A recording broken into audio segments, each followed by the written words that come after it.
kita buang energi, kita buang waktu, kita buang kesempatan untuk beribadah, diharapkan diterima, tetapi ternyata ditolak oleh Allah karena ibadah kita tidak sesuai dengan syariat. Alhamdulillahi Rabbil Alamin Ar-Rahmanir Rahim. Ikhwan fiddin, azakumullah. Kita masih membicarakan 4 konsekuensi beriman kepada Rasul. Dari 4 konsekuensi tersebut sudah kita sampaikan. Pertama, tuti'uhu fima amar, mentaati semua yang beliau perintahkan. Yang kedua, wa tasdiquhu fima akhbar, mempercayai, membenarkan semua yang beliau sampaikan. Yang ketiga, wajtinabu ma naha anhu wa zajar, menjauhi, meninggalkan semua yang beliau larang. Sekarang tinggal yang keempat yang mau kita bahas adalah alla ya'budallah illa bima syara', bahwa tidak boleh beribadah kepada Allah melainkan yang sesuai dengan syariat. Syariat yang dimaksud tentu syariat Allah yang telah disampaikan oleh Rasul sallallahu alaihi wasallam. Ali Imran surah yang ketiga ayat 164, Allah berfirman, a'udzubillahi minasyaitonir rajim, laqad manna Allahu 'alal mu'minina idz ba'atsa fihim rasulan min anfusihim, dan sungguh Allah telah memberikan kurnia kepada orang-orang yang beriman ketika Allah mengutus untuk mereka seorang rasul dari kalangan mereka. Rasul yang diutus untuk kita bukanlah dari kalangan malaikat, bukan dari kalangan jin, tapi dari kalangan manusia seperti kita juga. Yatlu alaihim ayatihi wa yuzakkihim. Rasul yang diutus oleh Allah itu telah membacakan kepada mereka ayat-ayat Allah dan telah mensucikan mereka dari segala dosa dan noda. Wa yu'allimuhumul kitaba wal hikmah. Rasul itu jugalah yang telah mengajarkan Alkitab, Al-Quran, dan juga mengajarkan Al-Hikmah, mengajarkan As-Sunnah kepada mereka kaum yang beriman. Wa in kanu min qablu lafi dhalalim mubin, dan sesungguhnya mereka orang yang beriman itu sebelum diutus Rasul dalam kondisi kesesatan yang nyata, dalam suasana yang sesat, kondisi yang sesat. Ketika itulah Allah mengutus Rasul. Itulah sebabnya Rasul itu merupakan kurnia yang sangat besar daripada Allah Subhanahu wa ta'ala. Nah, maka dari itu wajar sekalilah kita berpatokan, berpedoman ketika beribadah yang sesuai dengan syariat yang beliau bawa. Kalau kita boleh mengambil ibarat, Allah itu ibarat yang punya perusahaan. Kita adalah ibarat karyawan. Ketika seorang karyawan mau bekerja di suatu perusahaan harus sesuai dengan SOP. Nah, itulah syariat ibarat SOP. Seorang karyawan, betapapun rajinnya, betapapun baiknya, betapapun segala-galanya, tapi ketika aktivitasnya tidak sesuai dengan SOP, maka perusahaan tidak akan menerima, bosnya akan menegur sekali, dua kali, ketiga barangkali akan dikeluarkan dari perusahaan itu, akan dipecat. Nah, SOP itu Allah sampaikan melalui Al-Hujurat surah 49 ayat 1. Apa kata Allah? Ya ayyuhalladzina amanu, wahai orang yang beriman, la tuqaddimu baina yadayillahi wa rasulih. Jangan kalian pernah lancang mendahului Allah dan Rasulnya. Yang dimaksud tidak boleh mendahului Allah dan Rasul, tidak boleh berbuat, tidak boleh beraktivitas kecuali yang sesuai dengan SOP, sesuai dengan aturan main. Kalau dunia militer itu lebih mengenal dengan juklak dan juknis, juknis dan juklak, petunjuk teknis dan petunjuk pelaksana. Seorang prajurit yang setia, prajurit yang baik, wajib melaksanakan tugasnya sesuai dengan petunjuk teknis dan petunjuk pelaksana tersebut. Nah, ketika aktivitas itu tidak sesuai dengan SOP, tidak sejalur dengan juklak dan juknis yang kita maksud, tidak sesuai dengan syariat, maka ibadah kita terancam ditolak.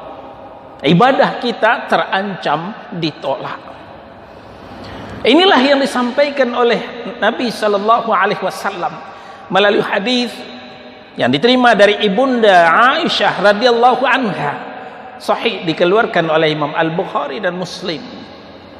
Nabi bersabda, "Man 'amila 'amala laisa 'alaihi amruna fahuwa rad."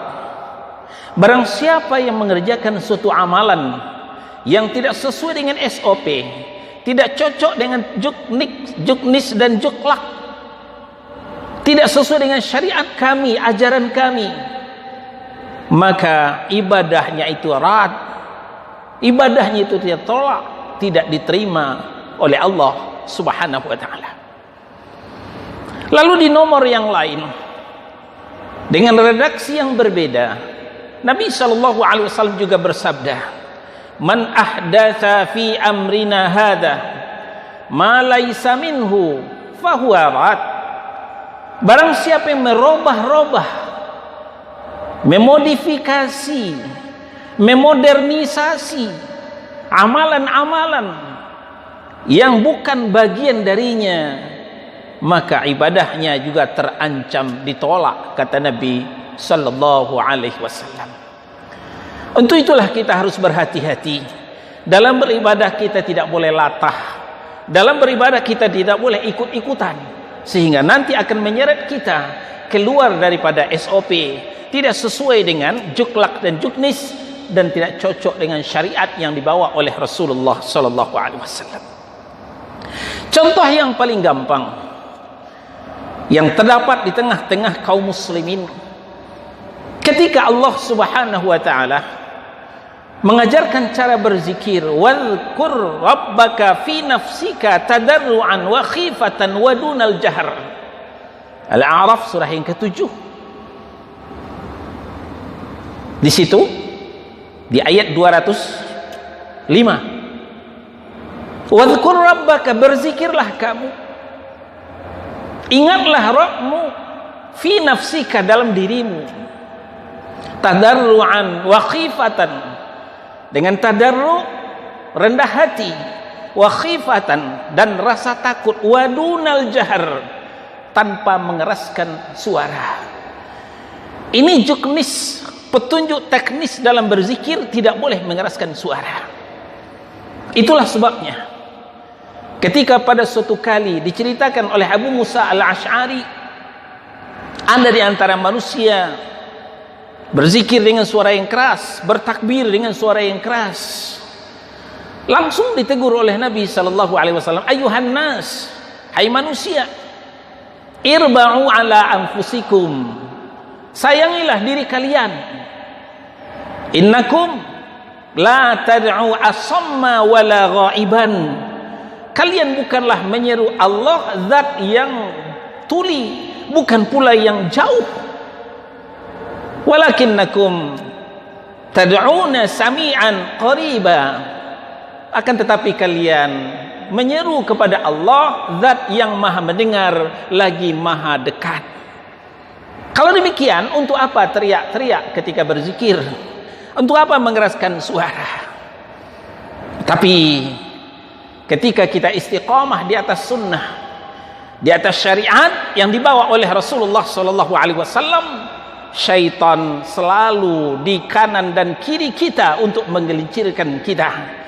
Maka sekarang kita melihat muncullah berzikir sambil berdendang, bukan hanya mengeraskan suara tapi berdendang, berzikir sambil bergoyang melenggak-lenggokkan kepalanya. Dan yang ketiga, berzikir sambil bergendang. Mereka bergendang di masjid, membuat berisik. Seharusnya masjid tempat ibadah, tempat yang sunyi, tempat yang tenang, tapi dihebohkan dengan berisiknya suara gendang. Mereka berzikir sambil bergendang. Ini adalah waswasus syayatin. Inilah waswas syaitan yang telah menggelincirkan sebahagian kaum muslimin. Nah, maka kita kembali, konsekuensi beriman kepada Rasul adalah alla ya'budallah illa bima syara'. Tidak boleh beribadah kepada Allah melainkan yang sesuai dengan syariat. Hadis yang diterima dari Abi Najih Al-Irbad bin Sariyah radhiyallahu anhu. Waktu kita terbatas, tidak semua hadis ini kita bacakan. Nabi SAW bersabda, wa iyyakum wa muhdatsatil umur. Awaslah kalian, berhati-hatilah kamu dalam perkara yang baru dalam agama. Perkara yang baru dalam agama yaitu ibadah, akidah yang memang tidak ada dalam syariat. Sekali lagi kita garis bawahi, akidah, ibadah yang tidak ada dalam syariat ini muhdats. Ini perkara yang baru. Kenapa? Fa inna kulla bid'atin dhalalah. Setiap perkara yang baru adalah bid'ah, dan setiap bid'ah adalah sesat. Kesesatan inilah yang menyebabkan kita dijerumuskan Allah ke dalam nerakanya Allah Subhanahu wa taala. Maka Nabi SAW menyuruh kita berhati-hati.